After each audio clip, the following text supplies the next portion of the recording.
Welcome to Highlander Rewatch, the podcast where each and every week we watch an episode of Highlander and talk about it. Except for this week, because we're not watching one, we're discussing the whole series. Bonus episode. Bonus. Leviticus.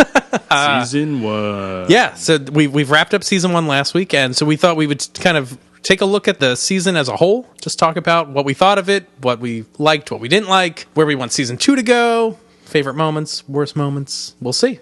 Yeah, let's rock. I'm one of your rewatchers. I'm Keith. I'm another one of your rewatchers. I'm Kyle. This is Eamon. Hello. All right, so why don't we start off with let's talk about our favorite episodes. Kyle, do you want to tell us about what your top? We figured we'd do top 7 episodes. For number 7, I am giving it to The Lady and the Tiger, which is our introduction to a great addition to the show and a lovely lady, Amanda. We also get Malfoy as the villain, Jason Isaacs. Great fight scenes, interesting character development. All in all, just a really fun episode, I think. Very good. Eamon, what's your number 7? My number 7, I'm cheating a little bit here. It's going to be a tie between The Road Not Taken or The Beast Below, specifically for that fight scene at the end. I think it's the best one of the series. It's good. On the roof of the Opera House. I think that's awesome. I love that fight scene, but that is such a problematic episode. That song? Yeah, the song is... I also enjoy watching that song. It brings me great joy just because of how stupid it is. So that might be a factor. But I like that fight, and I want to see more things like that. Also, I thought the flashbacks were really good. Were they as good as the mushrooms that spring up before our feet? Exactly like that, yeah. There are 40 hours in a standard working week. And my favorite... my seventh favorite episode is exactly is probably The Gathering. It's a okay pilot, but I love it for a lot of sentimental reasons. Christopher Lambert is in it, which is really great. I think it works well. It's got a lot of good introductions to characters. So I think it really, honestly, it's probably just the Christopher Lambert thing. The fact that he's in that episode probably kicks that episode up like a number of points, because if he wasn't in there, I'd be like, eh. But Slaying the Cat's, I guess, good? Question mark? Yeah, I like great. him. Yeah, he's a fun first bad guy, and he's kind of not replicated, a bad guy of that. He's the most out there bad guy of the series. I don't think there's a question about that. So it's kind of inconsistent, but I like it. Some wags call it your 7th favorite episode. Exactly. That's correct. All right, what's number 6, Kyle? Number 6, I am giving it to The Road Not Taken. This is another one of those, we didn't actually really talk too much about what the hell the title of this episode is about.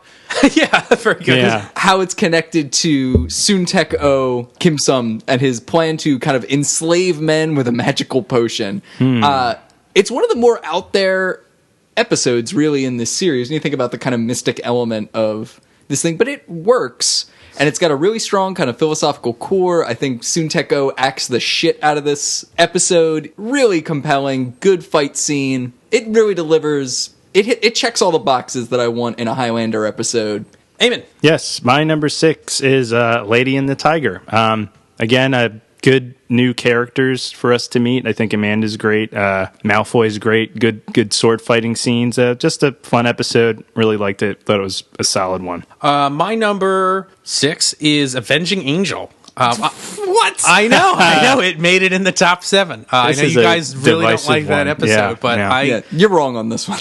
Oh, well, I really like this episode. I like this religious element that they've added to it. I think that adds an interesting kind of real world dimension to this thing, that a lot of people have beliefs that might not kind of coincide with what this fantasy world is, which I think is interesting. I think Martin Kemp, the bass player of Spandau Ballet, gives a really great unhinged ballet. He gives a really unhinged performance, which is pretty good. And again, I think it's a good mix of a mortal plotline mixing with an immortal plotline. Tess has got her prostitute girlfriend, and that kind of gets wrapped up in Henry Cahill's plot to murder hookers. Yeah, this giant episode about violence against women. But wait, are you doing your hacking again? But really though, did someone hack your list to get this on there? Because again, that's a major plot device in this episode. Oh, are you doing your hacking again? Oh, good. You've cracked the case, Mac. I stand by. I think this episode, it's not perfect. It's number 6, man. It's wildly imperfect. What a religious choice. Well, all right. Well, all right, fine. Come on, man. Number 5. What do you got? All right, number 5. This one, kind of a dark horse for me, but the more I think about it, the more I like it. Revenge is Sweet, which stars Vanity and his immortal rival, Walter Reinhardt. This was, I think, the first character that we paused on and said we wished we saw more of, maybe got a whole season out of. I thought that was pretty interesting. Also, we got to see Vanity wearing a Chuck E. Cheese carpet. And we got to see some pretty compelling fight scenes. I think this was, all in all, a very strong offering. I think we actually get to see some teamwork between Richie and Mac in this, as Richie does a lot of the research on Walter Reinhardt. It's good. It's strong. Number 5. Amen. Good one. My number 5 is For Tomorrow We Die.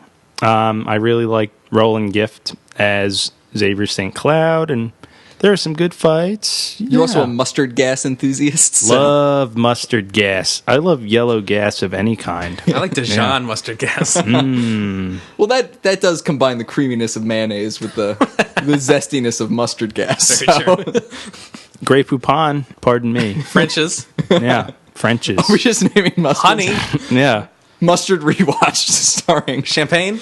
I actually hate mustard. Really? Yeah. I like the versatility of mustard. This is as puzzling a choice as having Avenging Angel on Top this list. 7 mustards. Number 7. Dijon.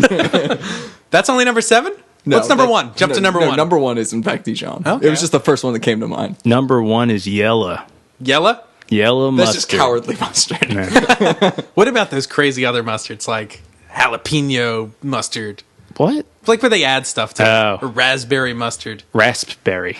Very good. So, that was your number 5? Yep. Okay, my number 5 is The Road Not Taken. Oh. Make it another appearance. I Suntech O is amazing in this episode. The sword fighting is really great. This feels like the most... Like, this episode doesn't even... Like, it feels like it doesn't even belong in Season 1. It's, I think, so good. Yeah. Like, it doesn't feel like it's an amazing episode, but... It feels like this is an episode that should be in like season 2 when they've hit their stride and they know what a good Highlander episode's about. And they're like, this is how you make it. It's got like this moral question to it, which is Kim Sum's character where he's like trying to manipulate the game. Again, it has an interesting mortal and immortal plot with Richie trying to deal with his friend whose name is... I don't know, Bike Messenger Bike guy. Messenger. Yeah. His best friend, Bike Messenger. But like that plot kind of gets wrapped up in this immortal plot, and yeah, I think it does it really well. And the flashback is really great. All around, it's a solid killer. episode, and it's shocking that it's the 3rd episode of the season. Like, because there's so much like kind of stuff going on in the first half of the season that this episode is like a weird outlier, and I think is really good. Yeah, also, this did provide us some of our favorite moments. It gave us the Fat Dave Foley character. T, I hate T. Yep. And that fight scene between Sunteko and Mac is really good. What does he say when he jumps over the boxes? Sue me. So sue me! That's great. That's good. All right, so number 4? Number 4. All right, number 4. Giving it to For Tomorrow We Die. This is a fantastic episode. The flashbacks in this are killer. The World War I flashbacks where Roland Gift steals the payroll is great. This is another strong performance for Darius. I really like the conflict he has about whether or not he can reveal the fact that Roland Gift confessed these crimes to him. Also, it has just the right amount of these kind of ridiculous Highlander moments, like his goon who helps him knock off the jewelry store. Oh no, they look dead! Like that whole thing. We're rich! We're rich! I'll see you in hell. And the fight scene between Mac and Roland Gift is great. Yeah. So I'd say this is a very strong offering for this episode, and I look forward to seeing more of Xavier St. Cloud in future seasons. So I think this is going to be a controversial one again for me, but Saving Grace, I really like that one. It just kept me interested, and it's a relationship between immortals that I don't think I saw before, and I liked Duncan's relationship with Grace. I thought that was pretty cool. I think this is only controversial insofar as it's as high on your list as it is, because I think this is a perfectly fine episode. Right. I don't know if it's top 7 material. It's not shocking like Avenging Angel being in the top 7. Right. But it's it's like a fine episode. I think Grace is a decent character. My number 4, Kyle, is actually the same as yours. It is For Tomorrow We Die. Nice. It's a solid episode. Xavier St. Cloud is a great villain. And yeah, all around, I think it's for pretty much all the reasons you said. It's top notch, and we get to there's a new bit of Highlander mythology, which is what happens when you lose a limb. So it kind of adds it's got some universe building stuff going on in it too, which is kind of cool. And lest we forget, we get another good performance from Detective Cubone in this one. That's right, threatening to lock Mac up forever. Yep. Also, this is when we discover that his arm still works. We're on to number 3, top 3 of the season. Kyle, what do you got? For my number 3, I'm actually going with the last episode of the season. I'm going with The Hunters. So I thought Roger Daltrey is one of the best guest stars they managed to snag on this entire thing. Really kills it, and also is the biggest rock star they managed to snag for this whole thing by a large margin, with due respect to people like Joan Jett and Roland Gift. This is a huge get. He's charming as hell. This is our first introduction to the Watchers, which I think is a great leap forward for this show. And it introduces some serious philosophical questions about kind of the morality of the game itself and how mortals should respond to the fact that they could be subject to someone who's going to win an eternal prize of dominance over them. Really good, highly recommended, and it's a deserving finale to season 1. Originally, I had Revenge is Sweet as my number 3, but in retrospect, I don't really know what I was thinking. I did like Vanity on that episode, and I thought the kind of mysterious missing immortal plot was cool. But I think I might just take my illegal tie with the Road Not Taken and just throw Road Not Taken as my number 3, because that's a really good episode, and listening to you guys talk about it had me remember that a little more. We are very persuasive. Yes, we are. And Vanity, I think, does do a great job in that episode. No, she's good. And she's gorgeous. Hey. My number 3 is The Lady and the Tiger. I think Elizabeth Grayson is fantastic as Amanda, and she, as we know in the future, is a great addition to the show. This episode does have a lot of ridiculous stuff, like the circus moments, and where Richie's like, "I'm going to the circus, wee!" Yeah, and Duncan's trial by equestrian trial by clowns and contest. Yeah. Guys, that's just how the French justice system works. Right. It's a series of knife throwing contests from horseback. Duh. But also, Jason Isaacs is fantastic, and the swordplay is fast and furious, and it's pretty great. Yeah, that fight they have in front of the tiger cage, which that's an absurd sentence, but the fight they have in front of the tiger cage is great. It's so fast, they look like they're having a lot of fun. That might be among the best sword fights in the series, the first season at least. Totally. All right, number 2. My number 2, I think, is perhaps not the best episode of season 1, but it might be the most entertaining overall, giving it to Mountain Men. The more I thought about it, the more I loved it. It kills me every time Caleb Cole goes, "Respect!" or just, frankly, opens his mouth and says anything. I was rolling. He commits to it so hard. You get to see a great fight scene. Mac, hurtling through the wilderness shirtless is hysterical. Yeah. Just everything about this episode. In terms of a kind of non-serious episode, this is kind of the gold standard in my book. It commits to being as ridiculous as it is and is entertaining top to bottom. I don't know, I'd almost say if you could only watch one episode this season and feel like a laugh, it might be this one. Yeah, just to hear him go, "We live like kings," is truly a marvel. My number 2 is The Gathering. I think it's a great start, much like you, Keith, seeing I am a great start to any meal. That's right. Very good. I like seeing Christophe Lambert back in the saddle, as it were, and Slan's just really enjoyable. It was a fun way to start out the series, and I think of it fondly, even though we had a lot to say about that episode. But I liked it a lot. Kiefer Sutherland? For number 2, I think I'm going with The Hunters. I think, again, this Watcher-Hunter element is something that is much needed to the series. Even though it's kind of just introduced in this, we don't really get to learn too much. I'm certainly captivated, and it's a whole new element that the show has not seen the likes of before, which is really great. And then, again, Roger Daltrey is, amazing, and I can't speak highly enough of Hugh Fitzcairn. He's one of my favorite characters of the show. I also can't speak highly enough of the diversity of weapons featured in this episode. I mean, if I can have a fight scene that involves a chain, a tonfa, pepper spray, a sword, and God knows what else, And Richie, that awesome shot of Richie taking out those guys' legs. It's almost worth it for that scene. Definitely. Yeah, good. All right, and then this is the moment everyone's been waiting for. Us all to say the same exact thing, I'm sure. I think so. Ready? We'll do it all on 3. 1, 2, 3. Band of Brothers. Wow. Yeah, very good. This was easy. Yeah, that was easy. Kind of a no-brainer. Yeah. There's no question. This is the best one of this season, bar none. Yeah, not only does it introduce us to Darius, you've got a killer villain. Who the thing that's great about this villain is pretty subtle. He just has this presence that was so menacing. He's got that jawline and cheekbones, man. Yeah. something about him was amazingly sinister without being over the top, and without him even overtly doing that much evil things. He was just so plainly threatening. We got to see this is the first time in the series we actually see Duncan afraid that he's going to lose a fight and not so full of confidence and bluster. And of course, we get to meet Darius. And you get another glistening Duncan training shot. Yep, where he mumbles about good and evil and muscles and everything. Yeah, and mumbling. Yeah, no, it's a pretty sweet training montage. It's awesome. Very good.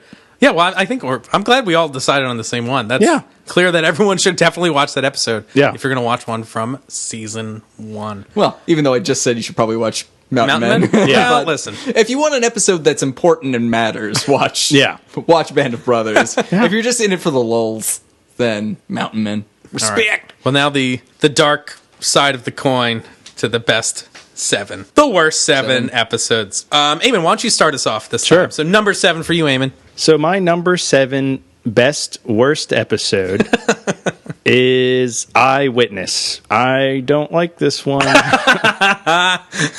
But, I guess there were some okay parts. If I'm not mistaken, sorry, I'm actually getting confused at the moment. This is the one where Tessa has the art show, right? And Richie, Bacon in Flight. Yeah, Richie parking his car. That's right. That's right. Is ridiculous, but I really enjoyed it. But this episode sucks. This episode was like they were trying to bait you to fall asleep. Yeah, they're just like, hey, how long can we watch Richie parallel parking before people change the channel? Right. Let's go up to that second.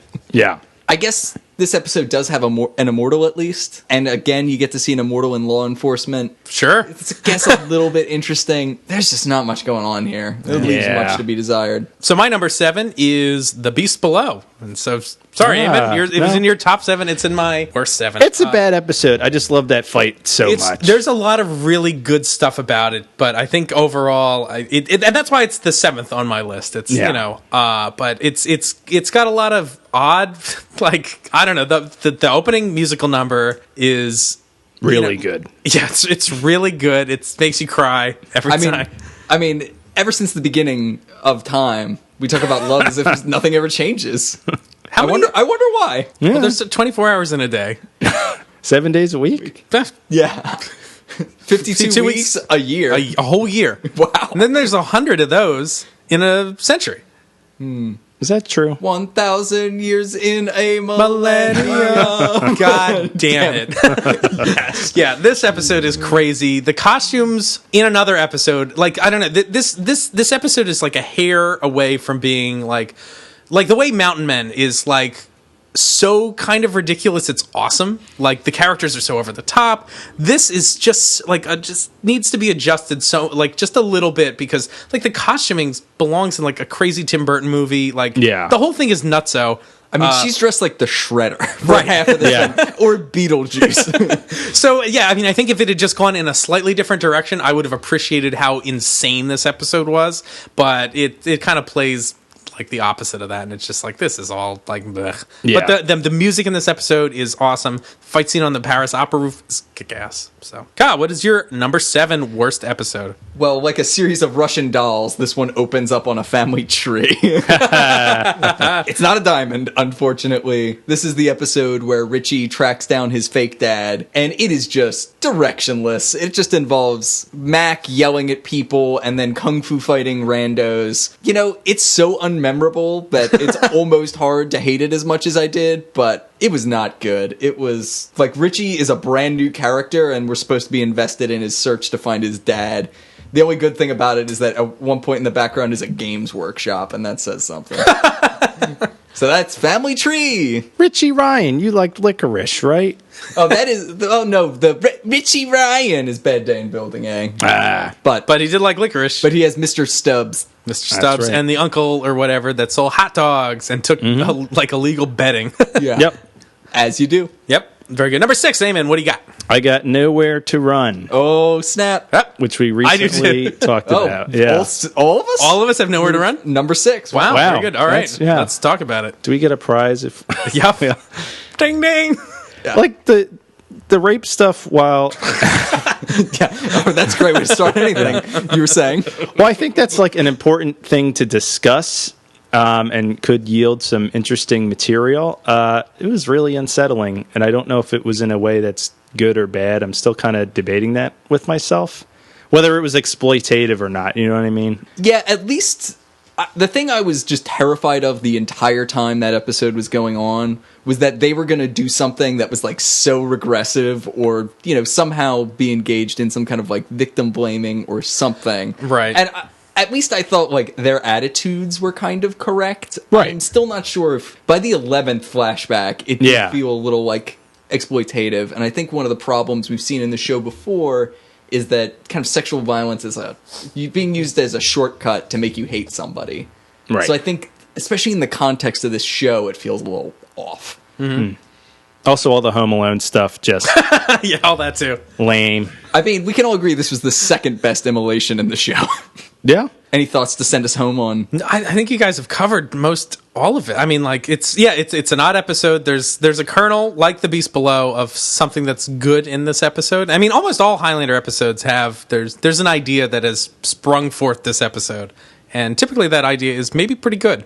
But in this case, it's muddled with this weird Home Alone thing. The rape stuff is off-putting. I can't, and I feel like that the rape stuff is weakened in this episode by the Home Alone stuff. Like we all were very off-put by it, which is maybe a good reaction to have. Like, and it's like, oh, this is like making us confront it like head on. But then it undercuts all of that by having a bunch of Bugs Bunny cartoon like gags with bear traps and electrocution and all this goofiness. So yeah, they very goofily murder people. Beep beep ribby ribby. But it does have a nice harp in it. Yeah, nice harp. Yeah. Nice harp, bro.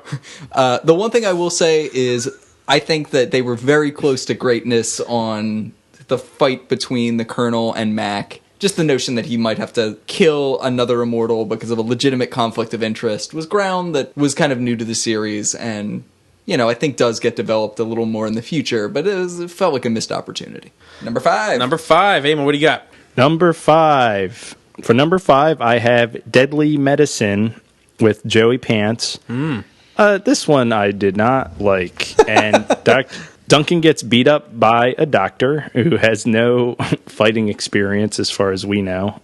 It's just a weak one. It's inconsistent also with what we've seen so far in terms of his healing. That's very true. Yeah. Got a lot of electric stuff happening. Right. Yeah. For me, number 5 is Bad Day in Building A. Wow, I'm actually surprised this is this low on your list. Yeah, it's one of the few episodes that does not have an immortal plot line in it, but it's just Die Hard with Duncan MacLeod. It's a poorly filmed episode, and as we talked about, I think in our previous podcast about it, like this was an episode that was kind of very hastily put together. Yeah. So I mean, I don't mean to rag on it for that, but I mean, it shows like the lighting is terrible, the script is kind of blech, like the whole thing is pretty just unpolished. It's not a good episode. Although I think maybe if this episode did have a redeeming factor, I think it's Kyle's insane interpretation of the fairy tale Duncan talks about, which is you could maybe say could be a version of like the Highlander 2 mythos that is crept its way into here, which is nuts. Yeah, which is nuts, and I really just hope it isn't true because I spend not a lot of time, I have a real life, but just trying to pretend that Highlander 2 doesn't exist. Right. I dedicate a lot of energy to trying to ignore that, so I'd rather be wrong. Yeah, my number 5 is Eyewitness. This is, again, the disappointing art show one. I think the funniest thing about this is the way Tessa says the word putrid. It's a putrid. Very enjoyable. Yeah, this episode just doesn't have legs, and this is another one where the Colonel isn't even exactly there. Like, This is like one of those ones that doesn't necessarily feel rushed or anything like that. It's just pretty consistently it just misses its mark. You know, actually no, I take it back. The best thing about it is Richie's discussion about art with the girl who's way out of his league. That's pretty funny. Yes. but their date. And their date, yeah, where they tease a homeless man and steal his hat, and then Richie gives himself lice. Yeah, just watch that scene if you're going to watch this episode. Well, actually, first, watch on a loop Richie trying to parallel park. You'll never get sick of that. Just stick with it. And then, I'd say, watch this little art scene, and then, I don't know, you can skip the rest. Eyewitness. Very good. Thumbs down. All right, Eamon, number 4. Number 4. So my number 4 is See No Evil. And that's the serial killer one, if I remember correctly, right? You do. Yeah, so this one's weird. It has the weird serial killer vision that makes no sense. The ending's really bizarre. There are a couple of false promises made that this could be a Tess and Randy episode. The immortal scene is cool. But where he fights Marcus? Yeah. That's great, actually. Yeah. That's a good part. Duncan throws a knife. Or no, Marcus throws a knife in Duncan's gut. Gets it right in the gut. That's pretty cool. Throw, too. But just overall, disappointing. But it does have our favorite moment. What you don't do. What you don't do. It has several of our favorite moments. Yeah. It's got what you don't do. It also has the Indian, you know? Oh, yeah. That's also right in this episode. Man, oh, man. So, this episode has 3 great moments in it. The 3 great moments are the fight with the Immortal, it's got the Indian, you know, and it's also got... you don't know? What you don't do. I guess which so. we say constantly. Yeah, we do. So, like, I'm grateful for this episode, but I never want to see it again. Yeah. So I think for me, number 4 would be Eyewitness. It's got a bunch of schlocky art, which is garbage. The woman in it gives this insano speech about how art is life, and it's also garbage. The whole plot is really just like clunky. It could have been a shining moment for Tess, and it wasn't. Instead, Duncan has to come in and save the day. It's pretty crappy all around. So that's my number 4. It's not even saved by the geodesic dome they fight in front of. Right. That is pretty good. Yeah. It is good. So my 4th worst is Freefall. Joan Jett, I like in other things, like her music career, but she is so bad in this. And this episode is just clunky. Nothing about it makes any real sense. Also, Duncan lets her go, even though she's a baby drowner. There's just a lot wrong with this. Also, just the fact that every character has to announce their intention every 2 seconds. It's my strategy, she says after announcing her strategy. And not actually enacting it. It violated a lot of, don't show, tell kind of concepts, and the fight scenes are a little bit uninspired, even though there's that weird music video combat on the beach. Yeah. Yeah. Even Cherry Bomb didn't save this episode. Cherry Bomb. Very good. Amen. Number Trace. So my number 3 is Freefall. Or no. Innocent Man. Sorry. Ooh. Well, spoiler for my number 2. Yeah. Innocent Man, bad guy, sheriff, bad guy. The best thing about this episode was Richie's burger order. Best is in air quotes. I didn't really like Vincent Schiavelli in this episode. I know that might not be in agreement with you both, but Buggy Ding Dong. Yep, Buggy Ding Dong. That's right. I didn't like him in this. I just thought it was a bad episode. Yeah. Yeah, I mean, it's not great. It didn't make it into my top 7, but it's definitely bad. The fact that it's just a giant combat against a bunch of hicks, that part was actually kind of funny, though. Yeah. Save a logger, kill an environmentalist. My number 3 is My number 3. My number 3. Your number 3 of Freefall. My number 3 is Freefall. Jeez, Skyfall. Exactly. Free fall. Oh my God, you're the worst. I know. That episode is terrible. Joan Jett. Again, like you said, Kyle, she's great. I thought she was actually great physically in the episode.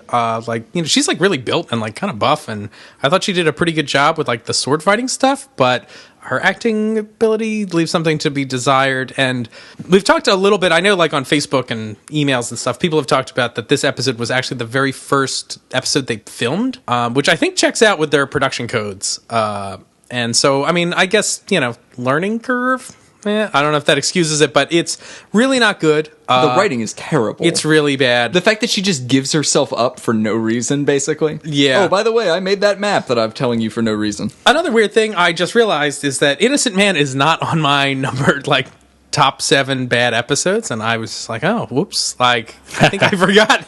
I think Innocent Man had a bunch of laughs, though. Yeah. I was pretty entertained by that. Having you talk about Innocent Man, Eamon, if I had to redo my episode, I think, or my list, I might drop Beast Below, might get knocked off, and I think Innocent Man would be number 7. It's bad. Takes the taco. Taco. Lest we forget, Innocent Man also gave us the Duncan song. That's true. That is true. We're indebted to it. Yeah, we are. Because the amount of times we go do do do do do do do on this show and in our various media offerings. We should do that more often. Yeah, it's staggering. Yeah. Yep. It is good. All right, number 3, Kyle. My number 3 is Deadly Medicine. We've covered this fairly thoroughly. I think we're all in agreement that it is not good. Yep. Sure. But despite having Cypher as a villain, it just doesn't deliver. It's clunky. It focuses way too much on Rando McFarlane. Yeah. It's another one. This might be the first episode where the absurdity of computers comes in, and to an insane degree. Not only is there hacking, there's access to information that still would not be available today. It is kind of tough to sit through, and it just wasn't entertaining enough to make you forgive its ridiculousness. Yes. All right, top 2. Number 2, Eamon. 2. So I spoiled this for everyone, but it's Free Fall. It's bad. Joan Jett. I think it's bad mostly for Joan Jett. She really torpedoes this episode with her performance. The other immortal in the episode is pretty bad too. Dave Grohl? Dave Grohl, Yeah. Yep. He's bad. She does a bad quickening. It's all bad. There we go. Yeah. And I still can't get over Duncan's decision to spare her. It just makes no sense. No, it's yeah. Well, again, I think what I've heard is that they wanted to kill her, but since this is the first episode, they didn't have the budget or the know-how at the moment to do a quickening. But they do one. She gets one with Dave Grohl. Oh, that's right. She wastes him. So, I don't know. I've heard some odd things then on the social media. Yeah, I don't know. You're right. Because she does do one. She both drowns his baby and then decapitates him. He can't disappoint Richie, which I could see, because you know how he likes Richie. This is true. And he likes her for some unknown reason. Yeah. They get hot and heavy. I suppose so. Ugh. Richie's got time Ugh. on his side. And his libido isn't meltdown. Very good. My number 2 is See No Evil. I hate this episode so much. It's ridiculous. The Marcus fight is fantastic. Again, this gem in this absolute piece of shit episode. The plot doesn't make any sense. And almost none of this episode makes sense, and I think we've covered it. And then it has all that weird racist stuff with the Indian. It's no bueno. Yeah.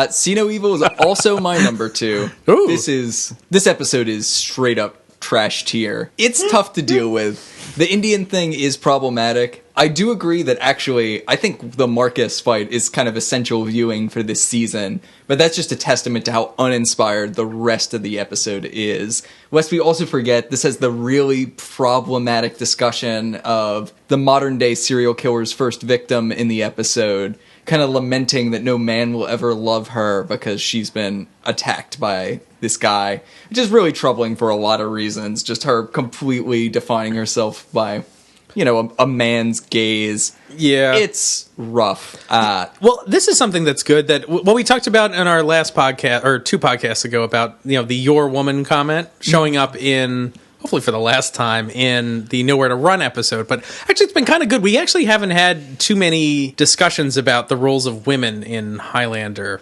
since maybe mid-season. That was a big, I think, we talked about, some sexist stuff going on in the first half of the season. That seemed to be cropping up a lot, and I think it's been toned down quite a bit, which has been good. That's probably a fair comment, but it's weird in this. And oh, yeah, definitely. And the Predator vision is weird Makes throwaway in no this. sense. No sense at all. Yeah. Yeah.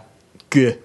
Very good. All right, and then the moment we've all been waiting for, the number 1. I was hoping we'd all be on the same page on this one, but I think there might be disagreement here. Yeah, this list is very different than our last list. So what do you got, Eamon? I have a Bad Day in Building A as my number 1 worst episode. I hate this episode. It sucks. The whole Die Hard borrowing. The bad guy's weird. There's that whole subplot with the janitor and his daughter that we don't care about. The whole subplot with the ex-con who knows Richie that we don't care about. Richie Ryan. Richie Ryan. Yeah. Jerry. That's probably the best part of the episode. Do you want to take baby steps up those steps, Jerry? Yeah. Not his murder, just those baby steps. It's just a bad episode. It's a bad day in Building A. Yeah. What can I say? I'm going to crap out a turn here and say that this was also This is also my least favorite episode of the season. It just does literally nothing to advance the ball. This doesn't have that kernel of anything meaningful like some of the other episodes do. It's just utterly bereft of any of that stuff. And then it's paired with poor visual quality too. Like the episode just looks bad. It looks rushed. And we also get the insane stream of consciousness speech from Rando McFarlane in this one. Oh, that's right. So another day, what does she talk? Sports at 11 or Sports at 11. It's a double homicide. Like whatever the hell that whole speech is just dog shit. And then the entire plot is resolved with a duel where a guy with a gun agrees to have like a gun versus golf stick match. I don't know what that's about. Yeah. Also, this plot line is problematic for Duncan just because he murders so many people in this episode. It's a little rough. Yeah, it is. Also, he's caught on camera getting executed, and that nothing ever comes of that. So, nope. Yeah, it's weird. It was a fake out. All right, so my number one is Deadly Medicine. Yeah. It's one that is. Well, you guys have said most of it. Joey Pants can't save it. It's got weird electricity healing, which is garbage. Randy McFarlane is all over this episode. Cookie Town, Cookie Town is nowhere on the map. Him getting hit by the car is amazing. That is the best part of it. Yeah. It is good. I could watch that for hours. Funny, yeah. But it's really a shit episode, and that's about it. R.I.P. Deadly Medicine. Right, exactly. Yeah. All right. The first season of Highlander has a lot of ups and downs, as we've just discussed in our best and worst episodes. If you had to make like an essential, I know some people have said like you can skip season 1. Some people have suggested like don't even bother watching it. I'm not one of those people. That seems like a stretch to me. I think it's okay to watch some of it, but if you had to create kind of an essential viewing list of episodes, what would it be? And so maybe I'll start off and just kind of run down my list of episodes that I think you should watch if you're into Highlander from the first season. I would watch The Gathering for obvious reasons because that kind of sets up what's going on. I would do Family Tree, and I know it's been on like... For what reason? I really actually love the flashback in that episode, and we find out a little bit of Richie's backstory. Where do I come from? Very good. I forgot all about that. Yeah, that's silly. That's really great. I think the music in that scene is fantastic. Where do I come from? That's awesome.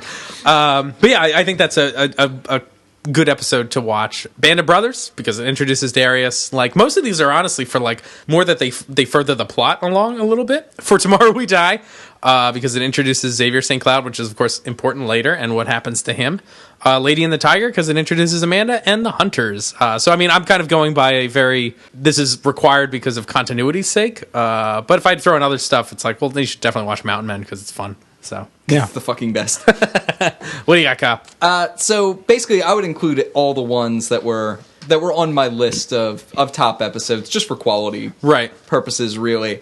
So I'm almost treating this as like an honorable mention category, which obviously has to have The Gathering on it. I actually really liked For Evil's Sake. I think that's a really fun episode. It didn't make it into my top 7, but I think you'll be thoroughly entertained. Beast Below has to be on there just for the song. And like, it's like so bad that it's like, for me, this was a bad episode that had enough good things that I'm so glad I saw it. Like, it delivered in some important ways. And then Eye of Beholder, largely because it's got one of the best flashbacks in the entire thing in the kind of battle that they all have with those guards outside of the harem, I guess. I don't know. Right. It's actually a fun scene. Yeah, like that poor salesmanship of it.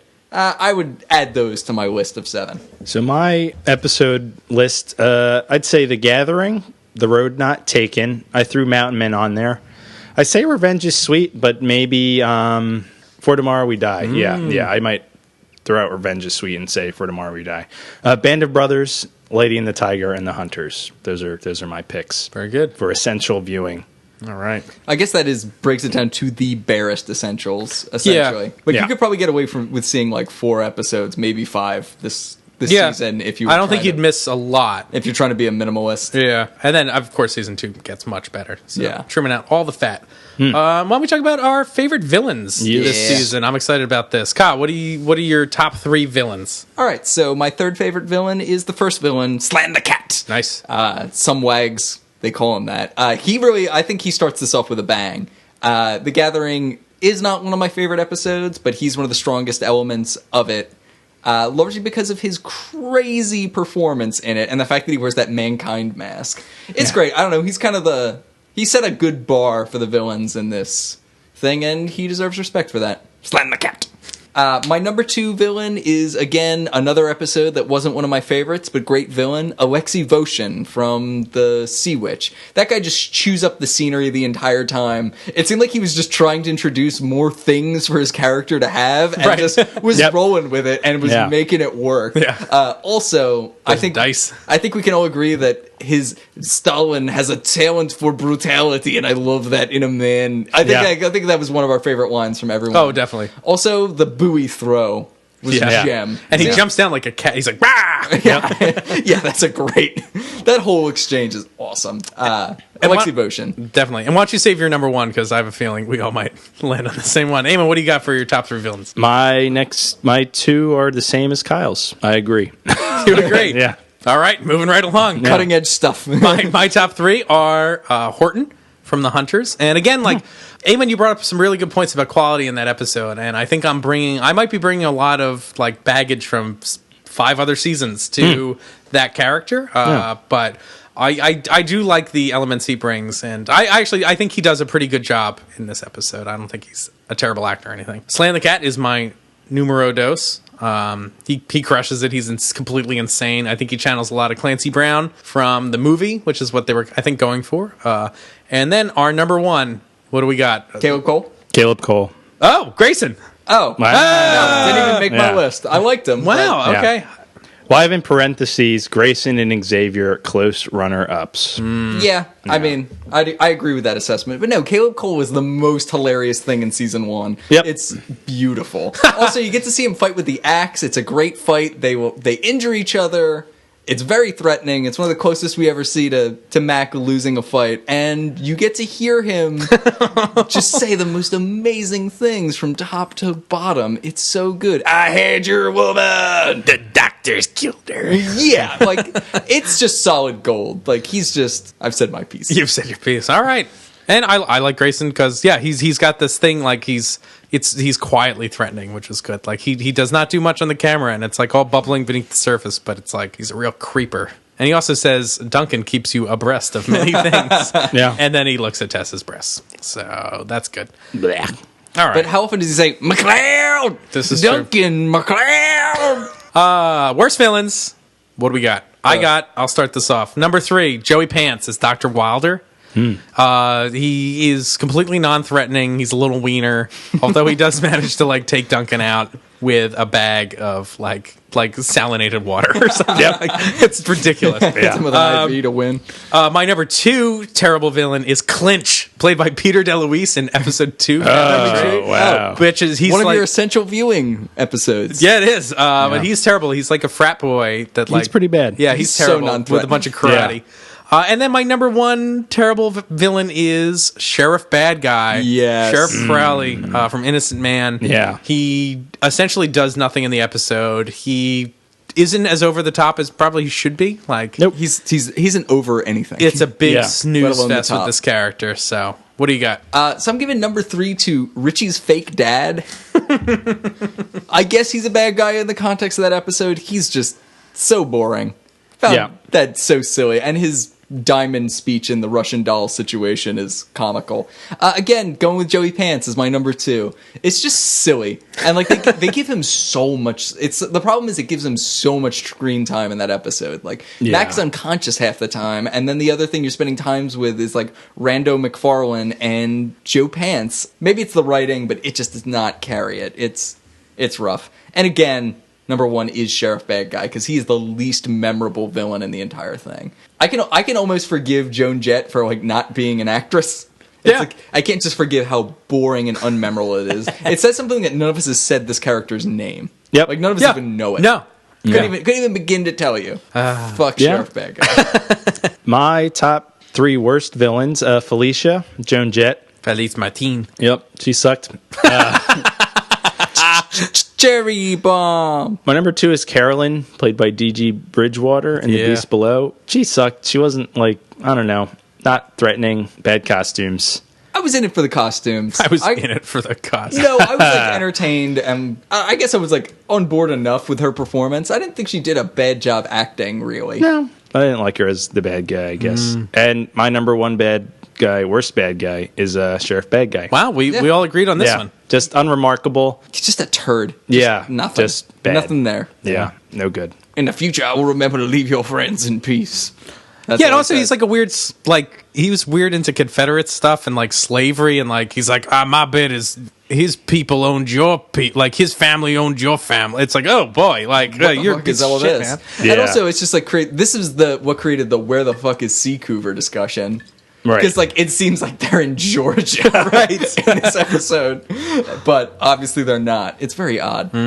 Yep. So, all right. Those are our worst villains. Should we talk about some guest stars? This season had some, like, again, for a first season, I think there were some good guest stars in the episode. God, do you want to knock out 3? Yeah. I would say that my third favorite guest star was Soon Tech-O in The Road Not Taken. That is mine as well. He's so theatrical. The way he nailed the thing that drove it home for me was when they're in the apartment looking for his former apprentice, and he's wearing like a blue suit, and he blue on blue. He's wearing blue, and he just twirls around on their way out. He delivers a line and spins while he says it, and somehow it doesn't look that ridiculous. Nope. It's like, I bought it. It's like, that was such a weird choice, but you owned it, and that's like a testament to how good his performance is. He owned everything about his performance. So, sue me! Yeah, he leaps over, like, tires and goes, sue me!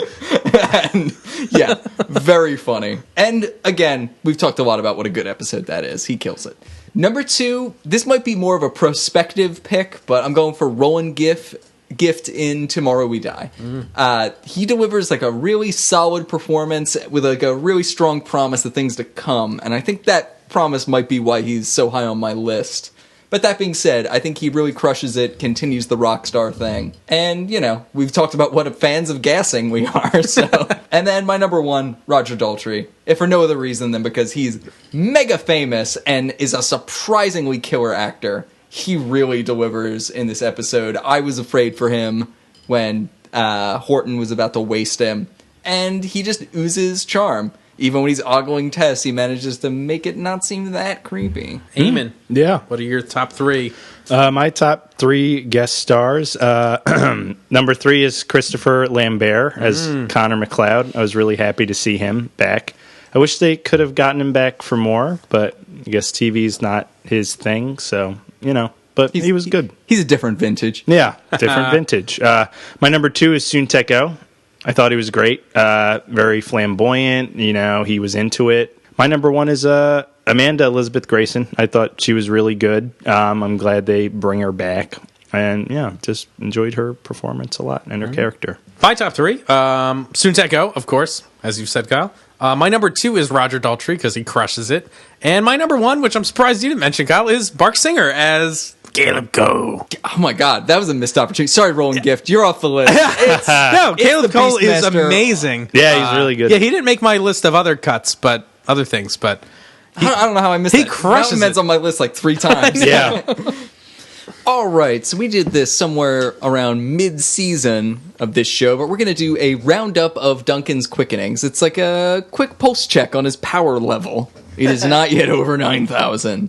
But just to round them up really quickly, his first quickening that we saw was in the very first episode of The Gathering with Slan the Cat. Gets him there. Then no more quickenings until episode 4, where he kills the completely forgettable Sheriff Bad Guy. But lest we forget, Sheriff Bad Guy also had killed Lucas Desiree, so he actually picked up 2 from that. Twofer. It's a 2-for-1 combo. Then in episode 7, our favorite mountain men, he gets Caleb Cole, and there's a really strong implication that Caleb Cole kills the wild mountain man Carl, which is another 2 in that episode. Then in the Sea Witch, he gets a man with a talent for brutality, Alexei Voshin. Then in the next episode, Revenge is Sweet, he gets Wall Street Walter Reinhardt. He gets Mad Marcus in the worst episode, probably maybe of the season, See No Evil. Then Andrew Ballin in Eyewitness, the other forgettable police officer. He gets Grayson in Band of Brothers, and in Evil's Sake, the first episode where they spend the whole time in Paris, he gets Kyler the Mime. The Mad Mime. Mr. Mime. Mime time. Then in Saving Grace, he gets her clingy ex-boyfriend, Sandaro, the slaver. Then Gabriel Piton in Eye of the Beholder. He roofies the human roofie. And then actually the last quickening he gets in the series is in episode 20, Avenging Angel, when he kills Cahill, God's chosen nutcase. So that brings the grand total for this season up to 14. I was actually expecting it to be higher before mapping these out, but 14 is his current power level. Yeah, it's 12 kills that he makes, plus 2 like indirect quickenings that we know of. And of all these people, there are 2 that are his friends. Yeah, he wastes 2 of his buddies. He gets Piton and he gets Mad Marcus. Yep. Which I guess they're supposed to be friends. They don't really clearly establish it. I think they had some past. They seemed like they were buds. Yeah, which is, I mean, those are good emotional moments. Mm-hmm. I mean, when he's upset after killing Piton, that's a nice... Yeah, it's good. That's a nice moment for the show, that he immediately forgets for a happy reunion with Richie afterwards. Oh, don't worry, I killed that guy you lit on fire. I thought we could talk about some of our favorite moments from the season, just kind of freeform, things you guys really liked. For me, I think anytime Suntec-O was on screen, we've talked about him a little bit, like him spinning around, diving, like he's just chewing it up and he's loving it, and I'm loving it too. I'm loving it. I don't get it. Explain this reference to me. Don't. So, in a similar time... moment, anytime Caleb Cole says literally anything, yep, it's just he could read the phone book. It'd be great. Yeah. Keith, Raymond. It's great, but yeah, everything he says is gold. We live like kings. Yeah, some of the best moments of the series. Absolutely. Yeah. I mean, I like Matt getting hit by that car. That's good. It's one of my favorite little clips. I watch that video you made, Keith, all the time. Oh, good. I love it. That's one of the only good parts of Deadly Medicine. Yeah. It's very entertaining. The 2 Macs working together. Mac Attack. Yeah, the Mac Attack. Yeah, I like that.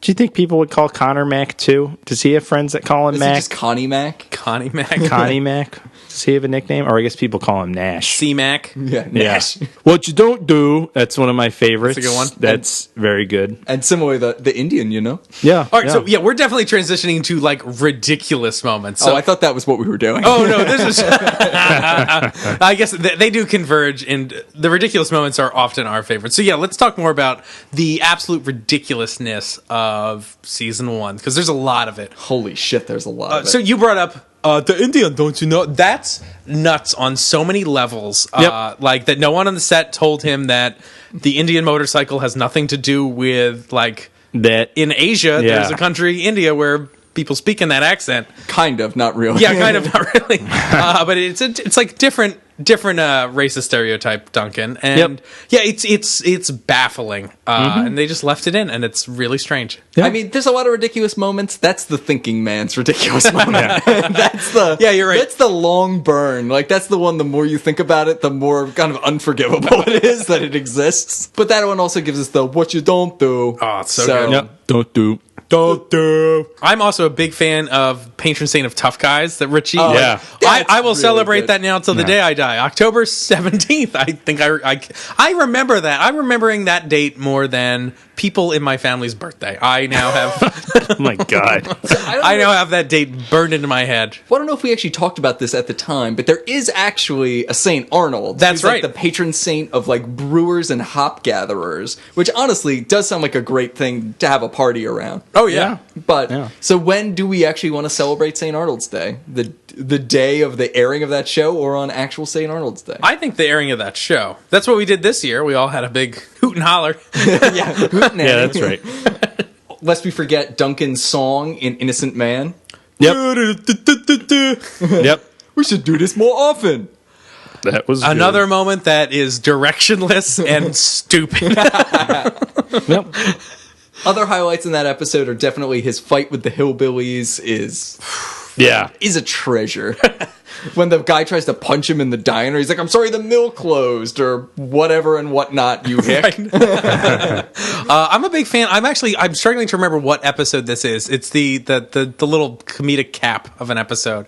But Duncan comes back home and he's like, "Oh, like, let's make coffee." And Tess is like, "Oh, I thought you would make the coffee." Yeah. "Oh, I love coffee." And they're just like necking and talking about coffee as a euphemism that no one is aware of. Like, and it's really strange.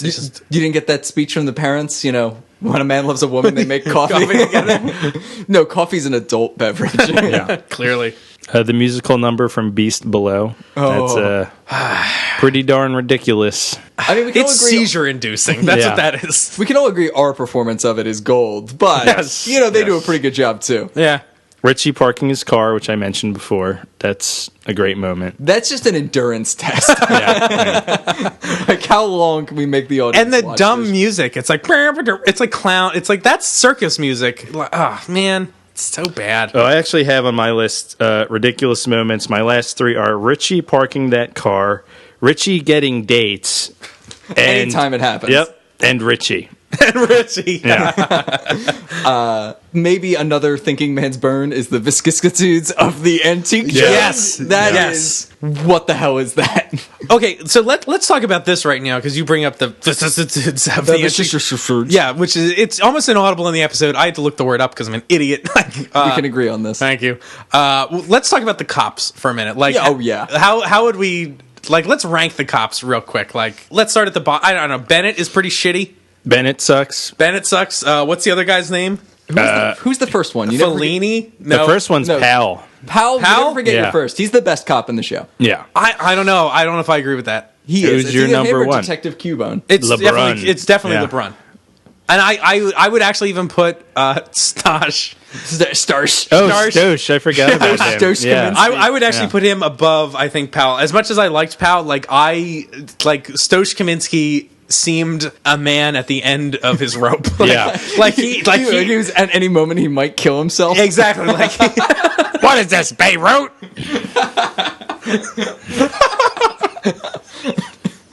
Yeah, I mean, he was out of control. Like, he had been working that job way too long. Yeah. And he's the one who draws out the vicissitudes line. Completely flustered constantly. I thought he was pretty fantastic. But yeah, he also gets demoted in the course of the series. He goes from chief to lieutenant. What is that about? And that's not even I don't know what the C. Cooper police ranking is, but I imagine there are multiple tiers between, like, lieutenant and chief of police. So, like, he gets, like, broken. Yeah. I believe he was a commissioner. Yeah. Yeah, I can see him, like, in deleted scenes from the like Bad Day in Building A. I can see him wandering, pacing back and forth outside, picking up used cigarette butts and smoking them. Like, I feel like he's completely off the wagon. But Cue Ball, I think, is for me the best. Like, he is a man that is tough? Question mark. We don't see him do anything all that tough. No. He gets shot that one time. Yeah, that's tough. I just like that he's constantly threatening McLeod with imprisonment. In every episode he's on, and it's like, you're not doing a very good job of throwing him in prison, as Kyle you've laid out in detail. I don't know if other episodes, this, but he might also be the least competent police officer. Oh, he definitely. might be the worst at being a police officer of any of these guys. But he takes the most initiative, I'll say that. He, like, handcuffs himself to Grace. He, like, actively tries to fight off, what was his name? Zandaro. He shoots him in the chest a couple times. Yeah. So he does have a can-do attitude. Yeah. Like, I imagine him being like, "Listen, you son of a bitch! Like, the things I've seen, like, the streets of Paris." Like, I feel like he's another one that's off the deep end, really, off the chain. Yeah. We haven't even mentioned the multiple immolations in this show. Oh yeah. Piton getting set on fire by Richie. That's pretty ridiculous. That is amazing. One is so shocking because it comes out of nowhere. Like there's at least the other one comes up in the context of Nowhere to Run's like Home Alone shtick. That you're like, okay, this guy gets lit on fire, whatever. But Richie just, based on nothing, just on his own initiative, just lights this man on fire. It's like, what the fuck, Richie? You're just going to commit some light arson?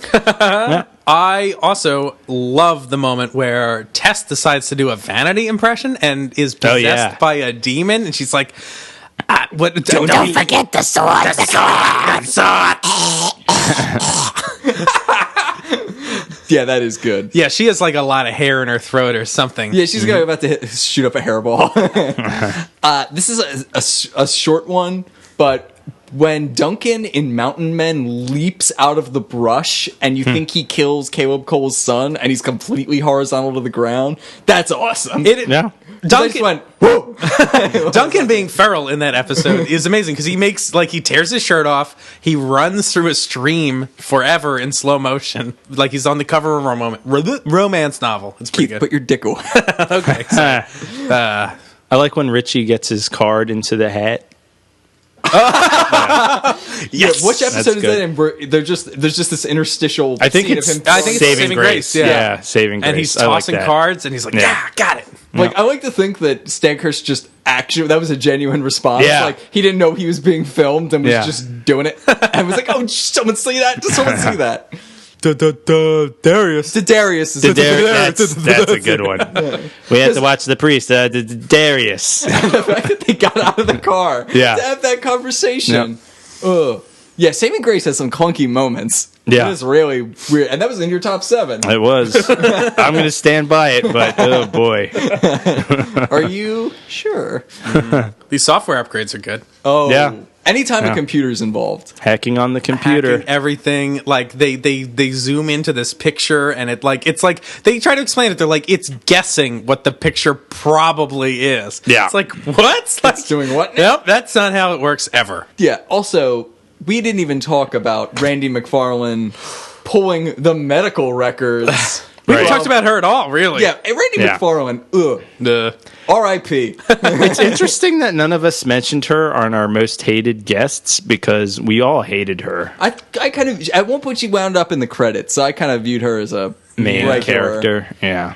Yeah, the worst main character. Oh, by far. She's the worst thing about season 1. Yeah, I guess. Well, what is the worst thing about season 1? Well, Bad Day in Building A. I guess she's no, not episode. Like element. The cops. The cops are the worst Randy? element. I think it's the cops. The cops introduce so many problems into every episode where they leave their footprint. Like, every time a cop is involved, all of a sudden you just have to question everything that's going on and why they're so bad at this. And how Duncan just, like, keeps getting away with literally killing people.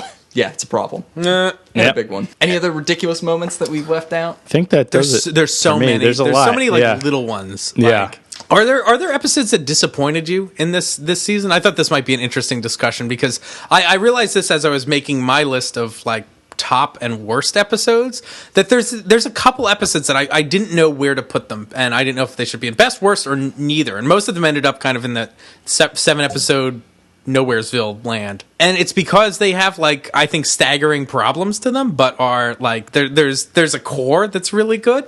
So, I mean, for me, actually, Saving Grace made that list of, like, disappointing episodes. Like, it's got a lot of really good stuff. I think the villain is great. It's got a decent plot, but, like, the mechanics of the episode are awful. And then I think I really come down on the fact that, like, the female in the episode has, like, not a lot of agency, and Duncan has to save her. You know, that she breaks it off with this, like, immortal lover, but at the end of the day, she's not the one to, like, end it. Like, I wanted her to be the one to be like, no, like, I'm standing up for myself. This is over, and that's how the episode is supposed to go. But instead, Duncan's like, I gotta fix this for you. And she's like, man, I can't do it. I'm a lady. Instead, the B train fixes the problem. Yeah, so I have a lot of problems, I think, with, like, that episode I think is really close to being really great. But I think it's, honestly, Grace's characterization that, like, really clunks it up for me. But that's just me. I mean, I think The Hunters, for me, is a disappointing one. Personally, listen to last week's episode for my thoughts on that. Absolutely. I mean, for me, the most disappointing one, my number one of this season is Innocent Man. Disappointing episodes. Like, I think we talked about this on the podcast, that, like, you know, it's got these, like, it seems like it was 2 different scripts, like, chucked together. Right. That there's like it's got this like odd Rambo PTSD thing going on, but then it has the Civil War element, and I'm never sure where what the message of the show is. Is it about trying to kind of forget your past, move on? Is it about loyalty and war? Like there's a lot of themes, and none of them really get hit home, and it's just a shitty episode, I think. So yeah, that one's more shitty than disappointing to me. Okay. Just because like so many things are so underdeveloped, like we still have yet to figure out the name of the bad guy. So yeah, you know. Well, they should probably mention it more than once in the background. Yeah. I remember the Hicks in that episode more than the villain. Yeah, and that's like true. Lucas Desiree, they say his name like 12 times as like his victim. But yeah. So any other top ridiculous moments of this season? I actually really love when Amanda takes Zachary Blaine's head surprisingly from like off camera. It's just like whoosh, and down goes Frasier. I like the Big Star jacket. That's a host unto itself. The Big Star thing. I also love the. That sounds a lot like my childhood, except without the horses, parties, and magic, or whatever the line is that Richie says in Nowhere to Run. It's a kind of horses. Oh boy. No? All right. I thought that was fun. Fuck you both. So, are you guys excited for season 2? yeah. Yeah. course. What do you guys want to see in season 2? Less bottle episodes. What's a bottle episode, Eamon? Do you want to explain So what that that's is? like Bad Day in Building A, where it's all in one location, just to kind of get one out there. It doesn't really have anything to do with the rest of the series. Less of those. Yeah, definitely. Yeah. My main thing is I want to see more recurring characters. I want to see people come back, start to have more of a mythology to the show. I know that is going to be happening with people like Roland Gift coming back. There's going to be additional main characters coming up with the introduction of the Watchers and things like that. These are all really important additions to the show. I hope it keeps it moving. I'm hoping to see, I guess, like the expanded mythology of the show with with the same characters kind of coming back, getting to learn more about them.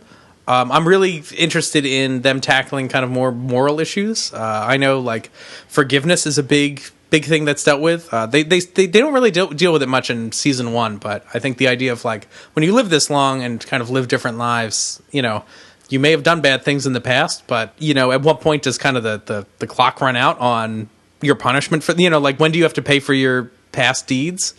I think that's an interesting thing. I think a lot of the moral questions are something I'm looking forward to seeing kind of incorporated more into the storylines.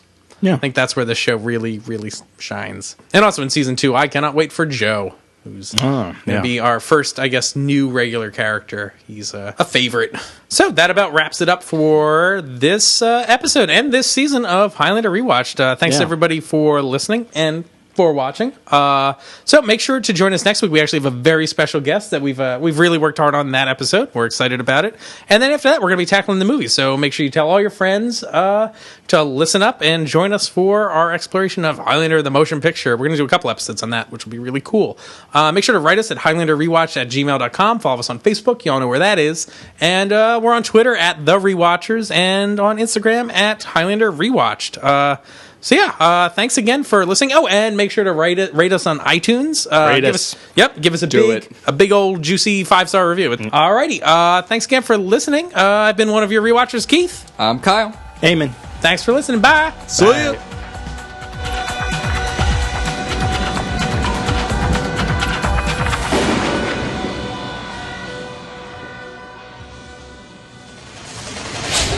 All right, so we've done the shirts portion of the podcast. Skins, everybody? Ugh. We'd lose all our followers.